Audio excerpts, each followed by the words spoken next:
What up, dude bros? I'm Frank. This is a video review of the Nerf Halo Mangler. This blaster by Nerf is a spring-powered, top-prime, cylinder-fed blaster that holds 6 darts, and it looks like something out of Halo. Let's get into the review.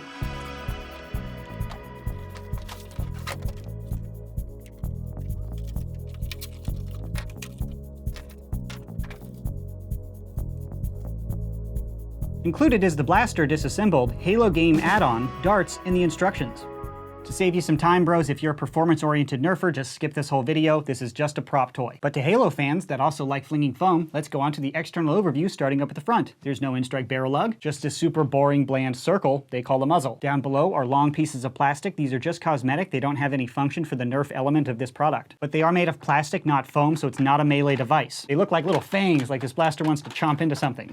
Moving on, up top we have an in-strike tactical rail, so if you want to put a Nerf optic up there, you totally can. And down below that is the cylinder. You can get in here by opening this little thing like that. Very cheaply designed. It's not a proper hinge. You're just disassembling the blaster, essentially. It doesn't feel like a premium product at all. Keep that in mind. But when you lower that, it makes reloading and handling the cylinder a little bit easier. The cylinder holds 6 darts. You can front load like this. You can only comfortably load from one slot at each time, so you have to rotate the cylinder every dart you load. So loading the blaster is very slow and inefficient. But after you have the cylinder loaded up, you can shut this and it clicks back into place, sort of. Again, super flimsy, very cheap, doesn't feel good at all. And that cylinder, again, holds 6 Nerf Elite darts. Moving up, we have the priming handle right here. To prime, you pull back like that. The prime weight or strength required is in line with other Nerf Elite blasters on the market, and it's a relatively smooth prime. However, there's not a whole lot of surface area on this priming handle for your fingers to catch. So priming this blaster takes a little bit more attention and dexterity than something like a strong arm. Moving down, the trigger pull is pretty standard. This blaster does have slam fire. With this priming handle, though, slam fire is super awkward to use. And now down to the grip.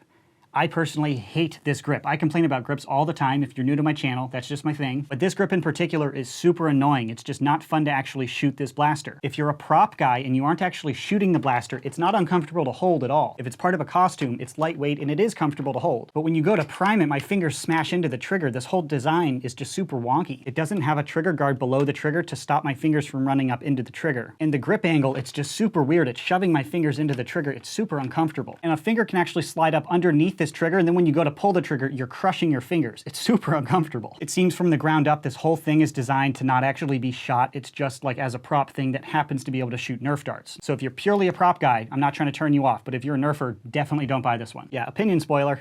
And that's it for the super uncomfortable grip. All of this is just normal plastic, nothing else to manipulate or to control. That is an external overview of this blaster. Let's see it fire. Shooting standard blue Nerf Elite darts.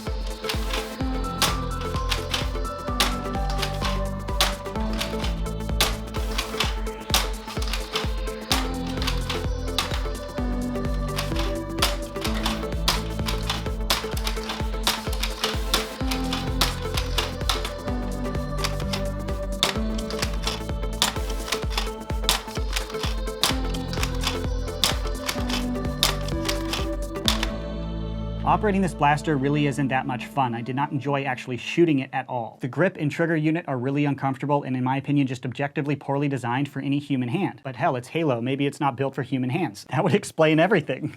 In addition to the grip complaint, using this priming handle is really annoying. There's just not enough surface area to grab onto quickly. And reloading it is just obnoxious. You have to lower this stupid piece of plastic, get in there. There's only one slot available, so loading is just so slow. And this doesn't feel like a properly designed hinge, so it's not even like fun to reload it. You're like, okay, I have to dismantle my product to reload. It doesn't feel like you're opening a breech or doing something that's really cool. Ergonomic complaints aside, I did not have any mechanical jams or malfunctions with the blaster. It actually shoots okay. And to compare this blaster to others, I put it up in my chronograph and achieved an average velocity of 68 feet per second shooting Nerf Elite darts, which is just under but pretty much on the Elite par of 70 FPS, so it shoots in line with most other blasters on the market. So that's the objective information I can provide on this blaster. Now to my personal opinion. Overall, I do not like using this blaster at all. The mechanical performance is acceptable, but the ergonomics are just terrible. It's not a fun blaster to use, so to buy or not to buy. If you're a performance nerfer, absolutely not. I would not recommend you consider this one at all. The only people I can recommend this product to are hardcore Halo fans that want a gun from the game in real life. If you look at this like a prop toy that you're going to be looking at, handling, holding, and saying, ooh, look how cool it is, it's just like the one in the game,